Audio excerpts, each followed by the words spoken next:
রাজ্য জুড়ে ফের বৃষ্টির সম্ভাবনা, আর যার জন্য তাপমাত্রা খানিকটা হেরফের হবে বলছে হাওয়া অফিস।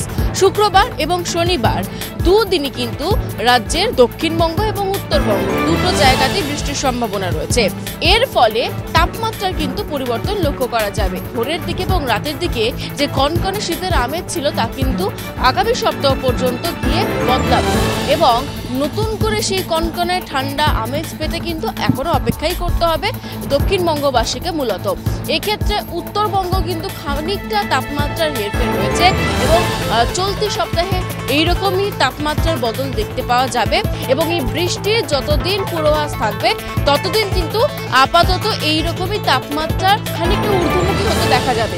আজকেই যেমন কলকাতাতে সর্বোচ্চ তাপমাত্রা রয়েছে 26 থেকে 28 ডিগ্রি সেলসিয়াসের মধ্যে এবং সর্বনিম্ন চলে এসছে 17 ডিগ্রি সেলসিয়াসের কাছে।